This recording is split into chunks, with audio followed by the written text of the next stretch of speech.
예수 그리스도의 나심은 이러하니라. 그의 어머니 마리아가 요셉과 약혼하고 동거하기 전에 성령으로 잉태된 것이 나타났더니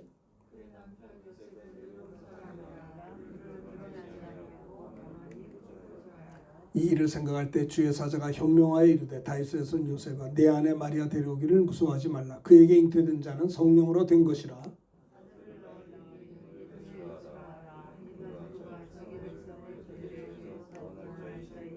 이 모든 일이 된 것은 주께서 선지자로 하신 말씀을 이루려 하심이니 이르시되 대하여 아들을 낳을 것이요 그의 이름은 임마누엘이라 하리라. 이를 번역한즉 하나님이 함께 계시다 하니라. 요셉이 잠에서 깨어 일어나 주의 사자의 분부대로 행하여 그의 아내를 데려왔으나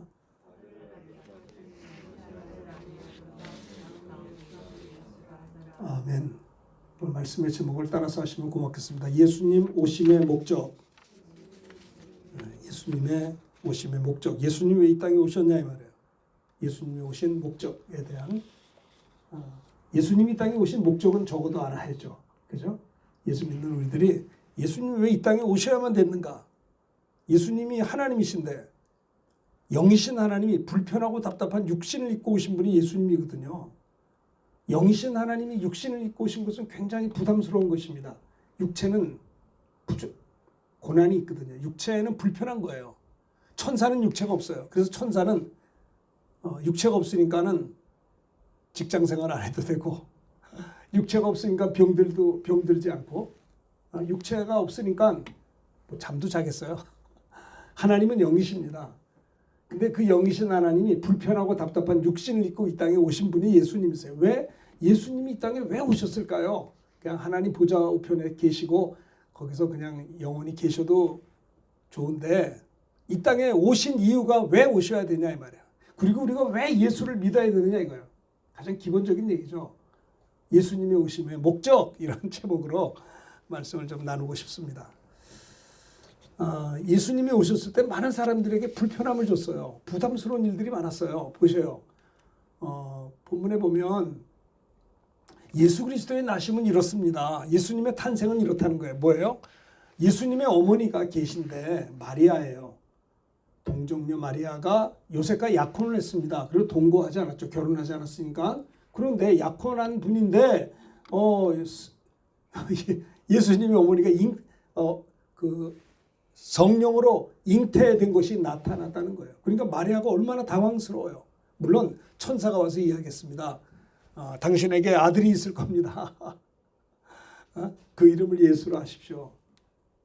이게 무슨 말입니까 도대체. 나는 남자를 알지 못하는데 어째 이런 일이 나에게 있습니까?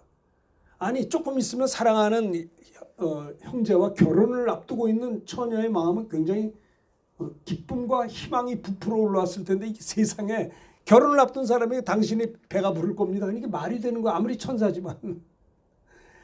이런 일이 왜 있을 수 있나요? 그러나 주님은 굉장히 인격적이기 때문에 하나님은 인격적인 하나님이세요. 그래서 우리에게 강요하지 않아요.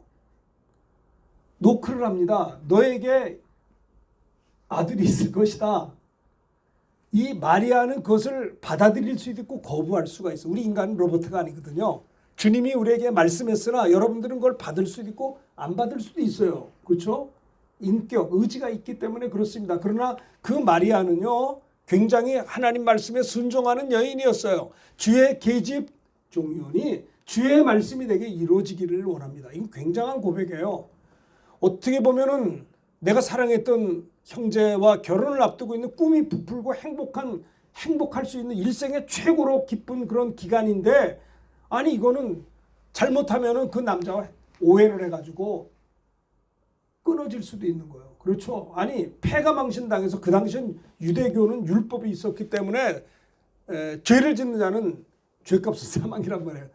그래서 잘못하면 돌로 맞아 죽을 수도 있는 폐가 망신하는 기가 막힌 상황입니다.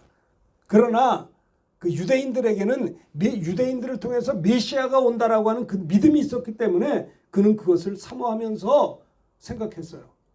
주의 뜻이 이루어지기를 원합니다. 라고 순종을 하게 된 것입니다. 여러분 주의 뜻대로 사는 게 이렇게 쉬운 게 아니에요.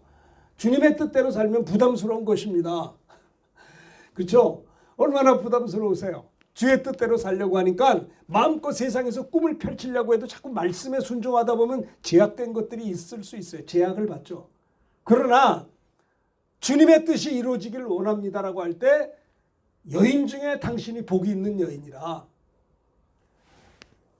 그리고 그 남편이 될 요셉도 굉장히 지혜로운 사람이고 의로운 사람이라고 했어요. 자기가 사랑했던 여인 마리아인데 갑자기 배가 불러오니까 이게 끔찍한 일이잖아요. 잘못하면 내가 사랑했던 여인하고 결혼을 못할 뿐만 아니라 그 여인이 죽을 수도 있어요. 그래서 이것이 약혼했다가는 안 되니까 결혼하면 안 되잖아요. 그러니까 의로운 사람이기 때문에 이런 것들을 드러내지 않고 조용히 이 관계를 없었던 걸로 끊으려고 했었습니다. 요셉도 굉장히 인격적인 형제예요. 굉장히 자기가 사랑했던 여인을 보호하려고, 물론 속은 상하지만 얼마나 분노가 있고 배신감이 있었겠으나 그 당시에는요. 그래도 그는요. 이런 것들을 조용히 끊으려고 했었습니다.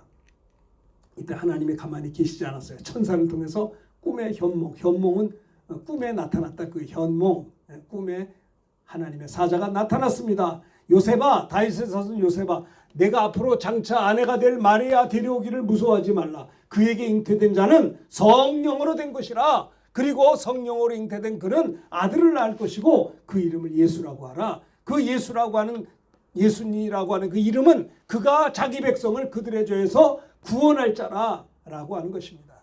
그래서 이 요셉은 천사의 말을 듣고 이 모든 일이 된 것은 주께서 선지자로 하신 말씀을 이루려 하심이라는 거예요. 선지자가 뭐예요? 예언자죠. 선지자가 왜 생겼어요? 메시아가 온다는 거예요. 구세주가 오신다는 거예요. 왜 인간이 구원을 받아야 되나요? 인간이 우리가 태어났는데 구원을 받아야 돼요. 왜요? 우리가 죄인이기 때문에요. 그럼 내가 왜 죄인입니까? 내가 뭐 죄인이 되려고 선택한 적 없습니다. 내가 어머니 뱃속에서 태어나는 순간에 의인이 됐으면 참 좋겠는데요. 우리가 태어나는 순간에 내가 선택한 일이 한 번도 없는데 나는 아담의 자손일 뿐이에요. 그렇게 태어난 거예요. 저는 이름이 윤원선이에요. 내가 윤씨가 되려고 막 사모하고 노력한 적 없는데 태어나 보니까 제가 윤씨예요. 왜? 우리 아버지가 윤씨시니까 나는 선택 없이 윤씨가 된 것처럼 내가 태어나 보니까 내가 의인이 아니고요. 나는 아담의 자손이라는 거예요. 그래서 죄인으로 태어났다는 겁니다. 그래서 우리 인간은 죄인으로 태어났기 때문에 죄를 짓고 싶은 본능이 있는 거예요. 사람이 죄 지으려고 하는 게 나쁜 게 아니에요. 죄인으로 태어났기 때문에 죄를 짓는 겁니다. 내가 죄를 지으려고 하는 것은 뭐냐? 내가 의인이 아니라고 하는 증거가 되는 거예요. 그 사람들이 죄를 지을 때 너무 손가락질하지 마세요. 어쩔 수가 없는 거예요. 사과나무로 태어났기 때문에 사과 열매를 맺을 수밖에 없는 것처럼 내가 이 땅에 태어날 때 의인으로 태어나지 않았기 때문에 아담의 자손으로 태어났기 때문에 내가 교회를 다니고 뭐 어려서 주일학교를 다니고 중고등학교 다녀도 예배당에 와서 예배를 드리면서 자꾸 내 마음은 자꾸 죄 짓고 싶은 마음이 열정이 있는 거예요. 왜? 의인이 아니라고 하는 증거예요. 그래서 하나님은 우리가 죄를 가지고 태어났기 때문에 우리 죄를 몰수하고 싶으셨어요. 하나님은 우리의 죄를 빼앗고 싶으셨어요. 그 죄를 빼앗기 위해서 하나님이 오신 거예요. 왜요? 육체를 입고 오신 거예요. 하나님은 영이신 하나님이에요. 영은 살과 뼈가 없어요. 그런데 우리가 태어날 때 죄를 가지고 태어났는데 죄를 가지고 태어났다는 말이냐? 무슨 말이냐? 사망을 가지고 태어났다는 거예요. 사람이 죽지 않는 사람은 한 사람도 없습니다. 저도 6년, 7년 전에 우리 어머니 돌아가셨어요. 91세로 돌아가셨어요. 제가 미얀마에서 와가지고 새롭게 교회를 출발하려고 막 하는데 교회를 이제 얻어서 이제 시작하려고 하는데 우리 어머니가 무릎이 안 좋아서 전 엘리베이터 없는 데는 교회를 선택하려고 어머니가 못 올라오시니까 엘리베이터 있어야 되잖아요. 그래서 목동에다가 이거 여기 분양받기 전에 이제 했거든요. 그런데 첫 예배를 드리려고 하는데 저희 어머니가 그날 그 전날 돌아가셨어요. 와, 사람은 인간에게는 죽음을 피하는 자가 한 사람도 없어요. 모든 사람이 죽습니다. 왜 그럴까요? 모든 사람이 아담의 자손이라고 하는 거예요. 모든 사람이 죄인이라는 거예요. 그렇기 때문에 죄값은 사망. 한 번 죽는 것은 사람에게 정하신 것이요. 그 외에는 심판이 있을 수밖에 없는 것입니다. 사람이 죽는 게 이상한 게 아니에요. 죄의 원인, 죽음의 원인이 뭐냐? 죄 때문에 죽는 거예요. 죄값은 사망이에요. 내가 죄인으로 태어났다는 말은 사망을 가지고 태어나는 겁니다. 그래서 육체는 죽어요. 흙으로 돌아가요. 또 내 영혼도 죽어요. 어디로 가요? 불과 유황으로 타는 지옥불에 들어가게 되는 것입니다. 죄값은 사망이기 때문에 그래요. 그런데 그러면 내가 왜 죄인입니까? 왜 우리가 죄인이라고 말을 해야 됩니까? 우리를 죄짓게 한 자가 누굽니까? 아담을 죄짓게 한 자가 누구예요? 뱀이에요. 마귀가 뱀을 통해 나타나서 선악을 알게 한다면 실과를 먹으면 내가 정령 죽으리라고 하나님이 말씀했음에도 불구하고 내가 선악과를 먹으면 하나님처럼 눈이 밝아 하나님과 같이 되리라 는 유혹에 넘어져가지고 선악과를 먹으면 말미암아 인간에게 죄가 들어왔어요. 죄로 말미암아 인간에게 죽음이 찾아온 거예요. 그렇죠? 그러면 이 마귀, 뱀을 통해 나타난 마귀는 도대체 어떤 존재예요? 마귀가 없으면 참 좋았을 텐데 마귀가 있으니까 골치 아픈 거 아니에요? 왜 마귀가 있어야 되나요? 마귀가 뭡니까? 천사가 타락한 게 마귀예요. 그럼 천사는 뭡니까? 하나님의 천사. 여러분 이 우주 밖에 하나님의 나라에 하나님이 계신데 하나님의 종들 심부름꾼들인 천사들이 있었습니다. 3명의 천사가 성경에 나옵니다. 가브리엘, 미가엘, 루시엘. 가브리엘 천사는 소식을 전하는 자예요. 미가엘 천사는 능력 있는 천사예요. 천사가 뭐하냐? 하나님을 수종드는 자예요. 하나님의 심부름꾼이라고 할 수 있어요. 피조물인데 똑같은 피조물인데 그런 육체는 없어요. 영만 있어요. 우리 인간은 육체도 있고 영혼도. 하나님이 사람을 흙으로 지으시고 그 코에 생기를 불어넣음으로 사람이 생명. 인간은 영혼과 육체로 되어 있는데 천사는 똑같은 피조물인데 육체는 없고 영혼밖에 없어요. 그런데 가브리엘, 미가엘 천사, 또 루시엘이라고 하는 천사는 빛나는 천사, 노래하는 천사예요. 이 루시엘이라고 하는 천사가 이사야 14장 12절에 보면요. 내가 지극히 높은 곳에 올라 하나님과 비기리라. 하나님을 도전하게 된 것입니다. 여러분 피조물이 아무리 아름답고 능력이 있어도 피조물은 피조물이지 하나님이 될 수 없거든요. 그런데 이 루시엘이라고 하는 천사는 너무나 아름답고 능력이 있어가지고 내가 하나님과 비기리라 도전을 한 거예요. 하나님이 범죄한 천사를 용서하지 아니하시고 큰 날의 심판 때까지 영원한 결박으로 흑암에 가두어 두었다라고 유다서 6절 베드로전서 2장 4절에 말씀하고 있습니다. 하나님 나라에 하나님이 여호와 하나님 스스로 계신 자존하신 하나님이 계시고 천사들이 있었는데 그 천사들 중에 한 천사가 하나님을 도전함으로 인해서 하나님 나라에서 쫓겨내려왔어요. 어디 우주에 쫓겨내려오게 된 겁니다. 하나님의 신은 우주에 창조하시고 수면에 운행하시고요. 다른 천사들은 피조물인 이 피조계가 되는 이 우주 속에도 하나님 나라의 천사들은 왔다 갔다 해요. 그런데 이 루시엘이라고 하는 천사는 이 쫓겨내려와가지고 하나님 나라에 못 들어갑니다. 이 우주 안에 갇혀버린 거예요. 이 우주 안에 갇힌 이 범죄한 천사가 언제 지옥 가나요? 주님 재림하신 날 지옥 가요. 아직 주님 재림하지 않았기 때문에 이 땅에 마귀는 존재해요. 사람들은 마귀를 잘 몰라요. 눈에 안 보이니까 영이기 때문에. 그러나 베드로는 말합니다. 근신하라 깨어라 너희 대적 마귀가 우는 사자같이 두루다니며 삼키를 자를 찾는다고 그랬어요. 예수님도 겟세마네 동산에서 사랑하는 제자들을 향해서 너희가 1시간 동안도 나와 함께 깨어 기도하지 못하느냐? 시험에 들지 않도록 깨어 기도하라. 마음은 온유해도 육신이 약하구나. 깨어서 기도하지 않으면 저와 여러분들 누구도 예외 없이 시험에 들 수 있다라고 하는 겁니다. 1시간 동안도 24시간 중에 1시간 동안도 나와 함께 깨어 기도하지 못하느냐? 시험에 들지 않도록 깨어 기도하라. 마음은 온유해도 육신이 약하도다. 깨어 기도하지 못하는 사람은요 시험 들 수 있는 가능성이 너무 많은 거 아니겠어요? 1시간은 기도해야 되라고 생각해요.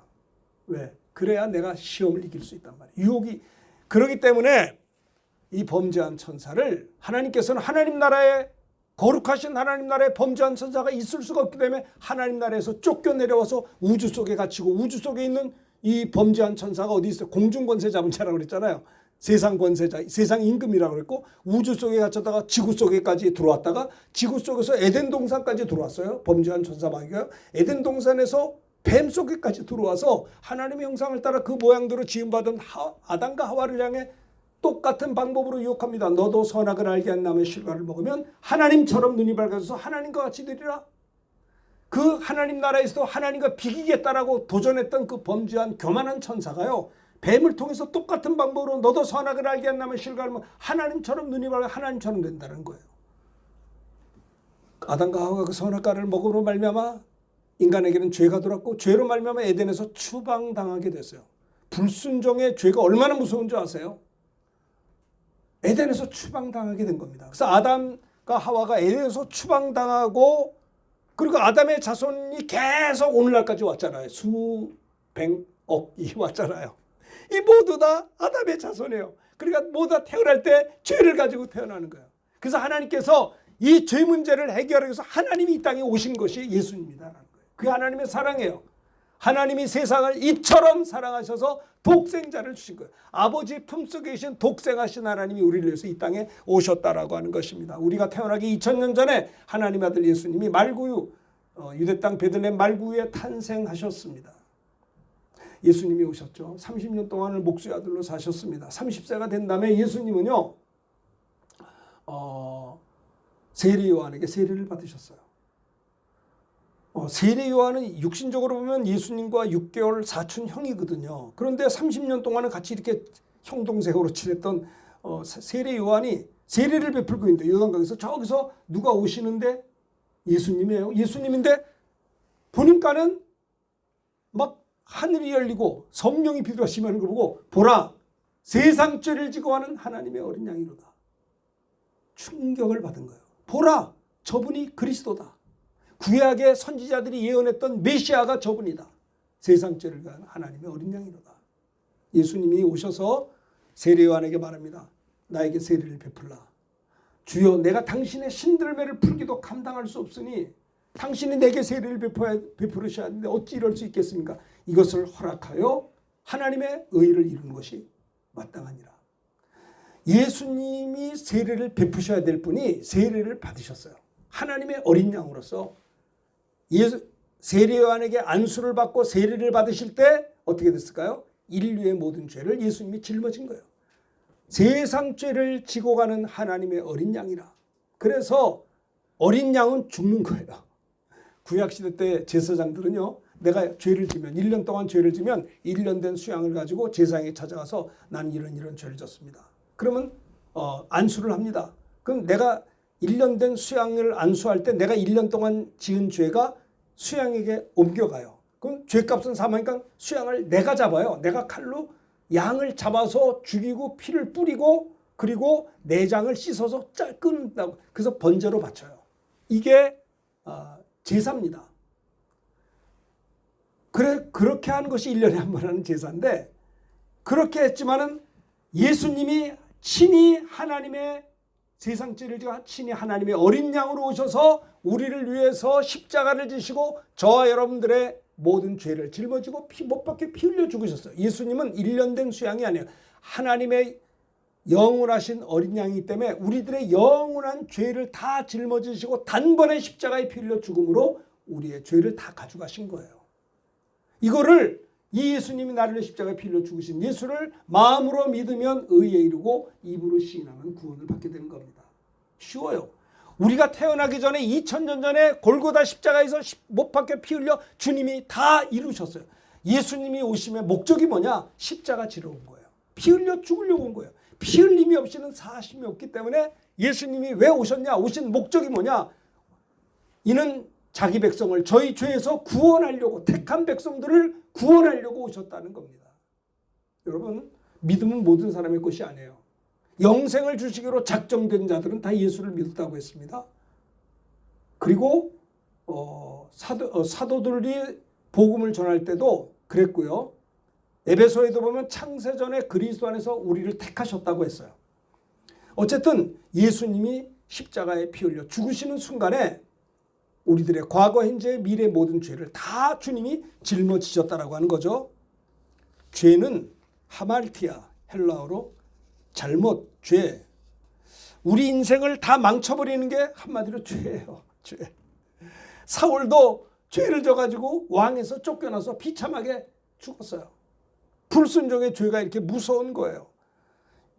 우리가요 신앙생활 잘하려면 하나님이 하라는 것은 하고 하지 말라는 건 안 하면 되는데 왜 우리 인생이 예수 믿으면서 힘들고 어렵냐? 왜 그럴까요? 하나님이 하라는 거 별로 안 하고요. 하지 말라는 거 자꾸 해. 그러니까 골치 아픈 거예요. 신앙생활은요 순종해. 믿음이라는 헬라어로 피스토스라고 하는데 피스토스라고 하는 말은 순종하기를 계속한다라는 뜻입니다. 예수님이 우리 인류의 죄를 다 뒤집어 쓰시고 십자가에서 못 박혀 피 흘려 죽으셔서 다 이루었어요. 구약의 모든 언약을 이루셨다라는 거예요. 다 이루셨어요. 그리고 십자가에 빌려 죽으시고 우리의 피 흘려주고 우리 죄를 다 가져가시고요.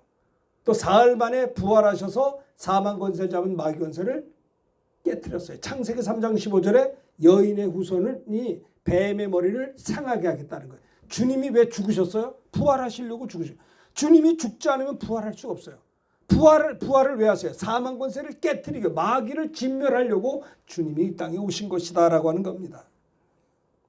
그리고 하나님의 아들이 나를 위해서 찔리고 상하셔서 내 죄와 허물을 담당하시고요. 그가 징계를 받음으로 내 근심 걱정을 짊어지시고 그분이 채찍에 맞음으로 내 질병을 다 가져가시고요. 그는 부요하신 자지만 우리를 부요케 하시려고 우리의 가난하게 오셔서 우리 가난도 짊어지셨어요. 그분은 강건한 자지만 마태복음 8장 16절에 보면 우리의 연약함도 짊어졌다고 그랬어요. 그러니까 예수님이 십자가에 못 박혀 피 흘려 죽으시는 순간에 우리들의 과거, 현재, 미래 모든 죄와 허물과 근심 걱정과 질병과 연약함, 가난까지 다 가져갔어요. 이걸 마음으로 믿으면 입으로 의롭다 받을 수 있고 입으로 시인할 때 구원받게 되는 거예요. 예전에 칼기를 폭파했던 김연희 씨가 기억날 거예요. 114명이 죽었죠. 그때 칼기 폭파 터져서. 근데 김연희 씨가 눈물 흘리면서 사죄를 했어요. 잘못했습니다. 그러나 내가 하려고 한 게 아니라 저쪽에서 지시해서 내가 했어요. 그랬어요. 그래가지고 그는요 용서를 받았어요. 그래서 대한민국이 그를 용납해주고 칼기 폭파범 김연희 씨는요 주민등록증도 나오고 여기서 그분이 책을 썼을 때 나는 여자가 되고 싶다. 그거 당연하죠. 그것도 살아야죠. 그래서 그가 대한민국의 국민이 되었어요. 그가 회개하고 그 모든 걸 받아들였기 때문에. 그러나 또 하나는요. 감옥에 있었던 어떤 그 사람은 30몇 년 동안 감옥에 있으면서도 끝까지 북한에서 온 사람인데 전향을 하지 않았어요. 그래서 누굽니까? 그 김영삼 대통령 시절에 남북한이 서로 교류한다고 해서 그 미전향 장기수가 끝까지 나는 북한의 공산주의가 좋습니다.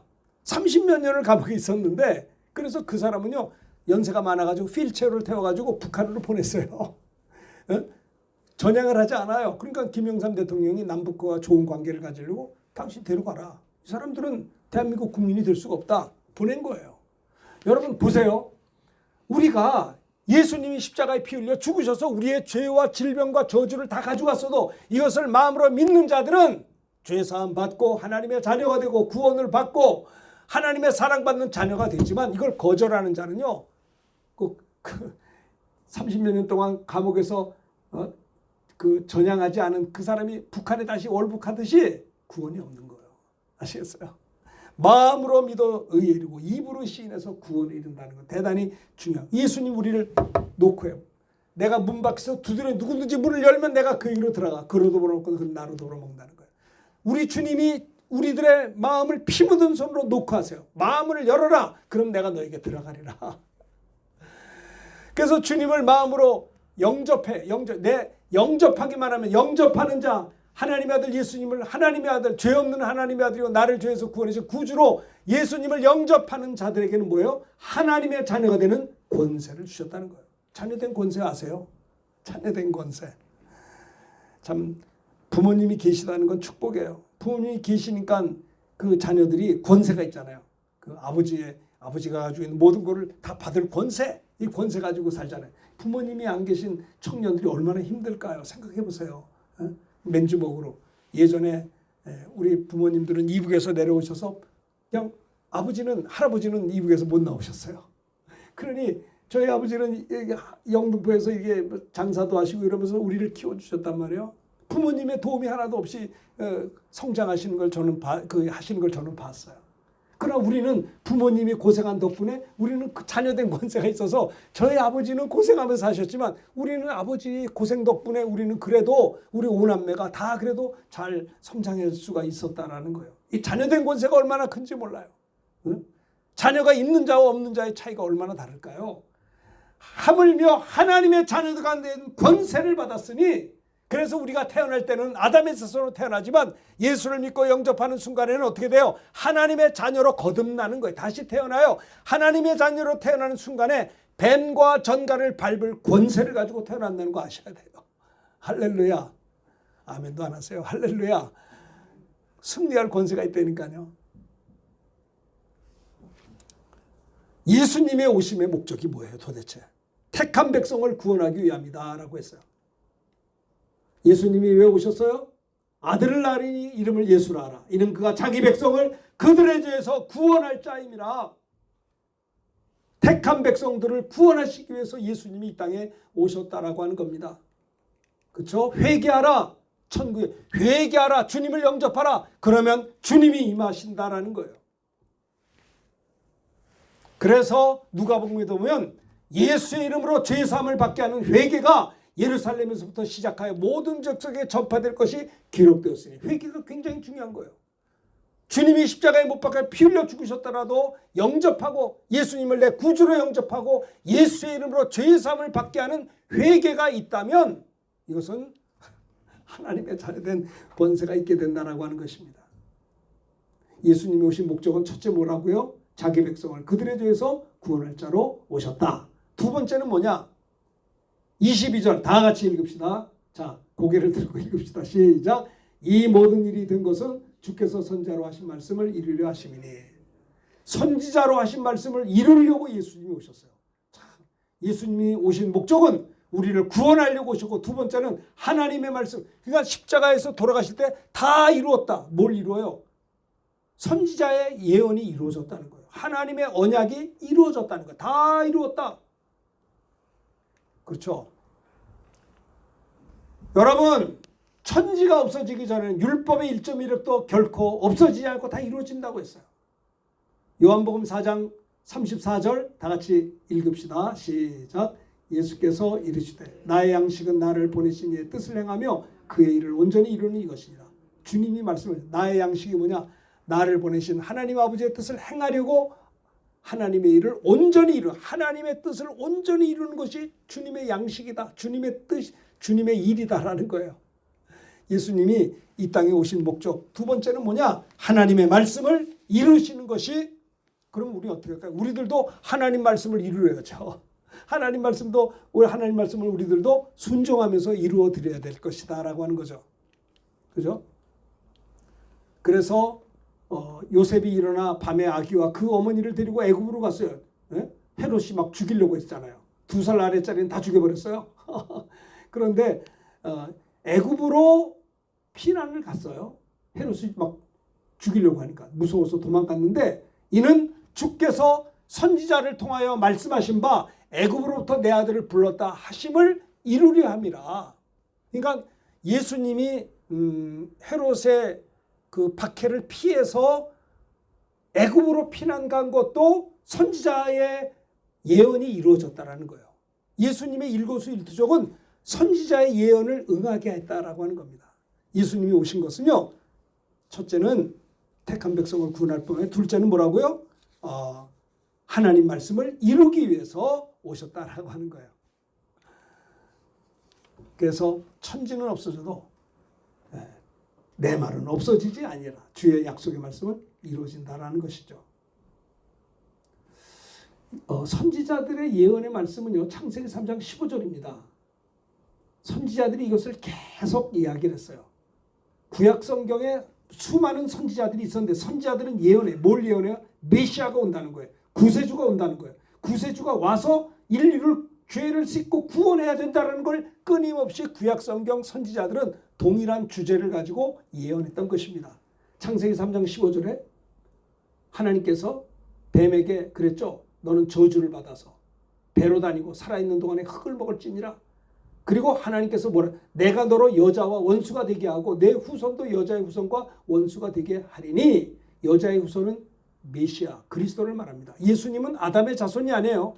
예수님의 탄생은 남녀가 결혼해서 태어났으면 아담의 혈통이고 아담의 자손이기 때문에 예수님이 그렇게 태어났다면 예수님도 죄인이에요. 죄인으로 태어나면 우리 죄를 짊어질 수 없는데, 예수님이라는 분은 어떻게 해요?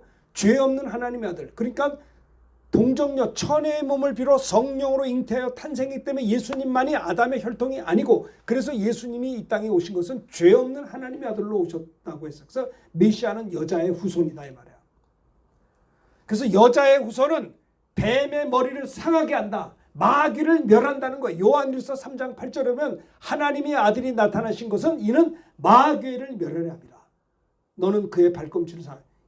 마귀는 그런 군중들을 이렇게 해서 예수님의 발꿈치, 예수님 십자가에 못 박아 죽였으나 예수님은 부활하셔서 마귀의 머리를 상하게 한다는 거예요. 사람의 주먹이 호랑이에게 펀치를 날렸는데 호랑이가 주먹을 물었어요. 막 피가 나 지는 것 같은데 결국은 이 주먹이 들어간 목적은 호랑이 이빨을 죄다 뺏으려고 나왔다는 거예요. 예수님이 십자가에 죽으신 것은요, 힘이 없어 죽은 게 아니에요. 예수님 말씀합니다. 내가 지금 이 시간에 12영이나 더 되는 천사를 동원해서 저들을 다 멸할 수도 있으나 멸해버린다고 하면 이런 일이 이루어지겠다라고 하는 하나님 말씀이 어찌 응할 수 있겠느냐. 예수님이 힘이 없어 체포당한 게 아니에요. 우리를 구원하기 위해서 십자가 지려고 체포를 당하신 거예요. 그러니까 예수님이 죽으시는 것은 뭐예요? 죽으셔야 주먹이 호랑이 이빨로 들어갔는데 입으로. 이거 들어간 목적은 호랑이 이빨을 빼기 위해서 들어갔다 이 말이에요. 예수님이 죽으신 목적은 죽으심으로 부활하기 위해서. 죽어야 부활하잖아요. 부활해야 사망 것을 깨뜨리잖아요. 여자의 후손이 내 머리를 상하게 한다. 메시아가 오셔서 마귀를 멸하고 인류를 구원한다는 메시지가 구약의 선지자들의 공통적인 메시지의 주제다라고 하는 것입니다. 예수님이 오신 목적이 잘 들으세요. 첫째는 택한 백성. 여러분 택한 백성 아닙니까? 구원하기 위해서 오셨고요. 죄로부터, 저주로부터, 질병으로부터, 가난으로부터 구원하기 위해서 오셨습니다. 두 번째는 예수님이 오신 것은 선지자로 하신 말씀을 이루려 합니다. 하나님 말씀을 이루려고 오셨어요. 우리가 해야 될 일이 뭐예요? 우리들도 하나님의 택한 백성들을 찾아다니면서 복음 전해서 주님이 하신 일, 그리스도의 남은 고난을 그의 몸된 길 육신, 우리도 복음을 전해서 구원해야 되겠죠? 주님의 제자로서. 또 주님이 하나님 말씀 이루신 거죠. 우리도 하나님께 순종하며 하나님 뜻을 이루어야 된다는 겁니다. 세 번째는 뭐냐? 23절 다 같이 읽읍시다. 시작. 보라 처녀가 잉태하여 아들을 낳을 것이요 그 이름을 임마누엘 하리라 하셨으니 이를 번역한 즉 하나님이 우리와 함께 계시다 하리라. 보라 처녀가 잉태하여 아들을 그 이름을 임마누엘 하리라. 임마누엘 번역하면 하나님이 우리와 God with us, 하나님이 우리와 함께 계시겠다라는 거예요. 예수님이 이 땅에 오신 것은 우리와 함께 하려고 오셨어요. 영이신 하나님, 전능하신 하나님이 우리에게 오신 것은 함께 하시기 위하여. 그래서 육체를 입고 오셨다라고 하는 거예요. 신앙생활은 주님과 함께 하는 것입니다. 나 혼자 사는 게 아니고요. 주님과 함께, 주님과 더불어서 사는 것입니다. 이사야도 예언했어요. 7장 14절에 보면 주께서 친히 징조를 너에게 주실 것이 보라 처녀가 잉태 아들 아니 700년 후에 오실 메시아를 향해서 성령 충만함을 받은 이사야 선지자가 예언을 했다니까요. 메시아가 온다는 거예요. 어떻게? 이사야 7장 14절에 보면 주께서 친히 징조를 너에게 주실 것이 어떤 징조냐? 처녀가 잉태의 아들을 낳을 때 그 이름을 임마누엘이라. 그분이 메시아다라는 거예요. 하나님이 함께한다. 요한복음에도 보면 사도 요한이 말씀이 육신이 되어 우리 가운데 거하심에, 말씀이 하나님이잖아요. 말씀이 육신이 우리 가운데, 우리가 그 영광을 보니 아버지의 독생자의 영광, 은혜와 진리가 충만하다고 했습니다. 임마누엘, 하나님이 함께한다. 다윗도 하나님과 함께했죠. 그 다윗은 많은 전쟁을 치렀습니다. 군대가 나를 대적하여 진칠지라도 내 마음이 두렵지 아니하며 전쟁이 일어나 나를 치료할지라도 나는 여전히 어떻게 해요? 태어나리라도. 왜요? 하나님이 함께 계시기 때문에. 여러분 아무리 어려운 일이 있어도 우리가 태어나도 되는 것은 임마누엘, 하나님이 함께 하시기 때문에 그런 것입니다. 할렐루야. 우리가 여러분들도 어떤 때는 어려운 일을 당할 때 있잖아요. 뭐 이런 일이 내게 있을까? 근데 우리가 태어나요. 왜 태어나요? 내가 어려운 일이 있고 속상한 일이 있어도 왜 태어난 이유가 왜냐? 이 적극적 사고방식이 아니고요. 내가 아무리 속상한 일을 겪고 기가 막힌 일이었어도 내가 태어날 수 있는 이유는 뭐냐? 하나님이 함께 우리와 계시기 때문에 그런 거예요. 그래서 황당한 일을 겪고도 처음엔 깜짝 놀라다가 그 다음에 마음이 태어나요. 이런 상황에도 하나님이 함께 계시니까 그 하나님 의지하고 기도하면 하나님이 도와주신단 말이에요. 할렐루야. 아시겠습니까? 사업하다가 보면 때로는 좋은 일도 있지만 또 뭐 이런 일이 다 있어 라고 하는 일도 있을 수 있대. 그때도 태어날 수 있는 것은 그 가운데서도 하나님이 우리와 어떻게 임마누엘 함께, 예수님이 오신 것은 우리와 함께, 하나님이 우리와 함께 하시려고 육신을 입고 오신 그분이 성령 우리 안에 계시기 때문에 함께. 아시겠죠? 나는 여전히 태어나리로다. 이 다윗의 고백입니다. 시편 27편 4절에도 다윗이 여호와께 바라는 한 가지 일, 그것을 구하리니 곧 내가 내 평생에 여호와의 집에 살면서 여호와의 아름다움을 바라보며 그의 성전을 사모하는 그것이라. 다윗의 신앙의 특징은 하나님이 함께함으로 태어날 뿐만 아니라 그의 신앙은 항상 하나님을 사모하는 거예요. 하나님을 사모해. 사랑하는 남녀가 그저 신랑을 사모하고 신부를 사모하듯이 내 신랑 대신 주님을 사모하는 겁니다. 내가 어떤 경우에서도 하나님의 은혜를 아침에 일어나서도 기도하면서 하나님의 은혜를 그리워하고 하나님의 은혜를 사모하고 하나님의 뜻을 이루려고 하는 열정을 가진다라고 하는 것. 다윗은 그것을 가지고 살았어요. 하나님의 성전을 사모하는 마음, 하나님의 은혜를 사모하는 마음. 나는 하나님의 은혜를 받지 않고는 살아갈 수가 없습니다. 하나님, 나는 많이 부족하지만 은혜를 주시옵소서. 내가 어떤 황당한 일을 겪어도 태어날 수 있는 것은 뭐예요? 하나님이 함께 계시기 때문에. 그리고 하나님을 사랑하는 자 곧 그 뜻대로 부르심을 입은 자들에게는 모든 것이 합력하여 선을 인도하는 약속임을 이루어지더라 이 말이에요. 누구에게? 믿음을 가지고 나가는 자에게. 다윗과 같이 주님을 사모하는 역사가 있어지기를 바라겠습니다. 함께하는 거예요. 제가 예전에 1979년 80년도인가 근데 전도사 때인데요. 제가 숙문고등학교 기도학생회 토요일 날마다 예배를 인도한 적이 있었어요. 숙문고등학교 마포에 있거든요. 근데 이제 총신에서 수업 끝나고 옛날에 토요일 날도 공부를 했어요. 토요일 날 공부하고 끝나고 이제 점심도 못 먹고 막 오는 거예요. 버스를 타고 이제 마포 서울여고 종점에 내려가지고 그 이제 서강대 옆에 있거든요. 숙문. 거기를 막 달려가는 거예요. 어떤 때는 너무 시간이 공부 시간 끝나는 거하고 제가 기도학생에 가르치는 시간하고 너무 이게 촉박해요. 밥 먹을 시간은 물론 없고 수업이 늦게 끝나면 그냥 막 뛰어가야 돼. 숨이 여기까지 차요. 매주 토요일마다 내가 이 고생을 하고 있는가. 주일날도 가서 전도사를 하는데 토요일날에 기도학생회를 맡아가지고 숙문고등학교 기도학생회까지 막 뛰어가는 거야. 너무 힘들더라고요. 아이고 이렇게까지 해야 되나 싶고 공부하는 학생인데 수업 끝나고 막 그냥 매주 토요일마다 그랬어요. 그런데 너무 힘들고 막 그래서 기도학생회 올라가서 설교하려면 막 수미역까지 타가지고 늦지 않으려고 막 뛰어가지고 버스네. 근데 내가 너에게 분부한 모든 것을 가르치게. 볼지어다 내가 세상 끝날에도 볼지어다 내가 세상 끝날까지 너희와 항상 함께 하신다는 그 말씀이 얼마나 위로가 되는지 몰라요. 내가 막 힘을 가지고 하는 것 같아도 야 그거 아니야. 세상 끝날까지 너와 항상 함께 걱정하지 마. 그 말씀이 내게 위로가 되더라. 기억이 나요. 그래서 아이고 불평하지 않고 열심히 하겠습니다 하고 가서 말씀을 전한 적이 기도학생을 인도한 적이 있었습니다. 매주마다 가서 했죠. 그래요. 여러분들 혼자 사는 게 아닙니다. 주님이 말씀해 내가 세상 끝날까지 너희와 항상 함께 있으리라. 할렐루야. 집사님 그렇잖아요. 항상 함께 하신다고요. 네?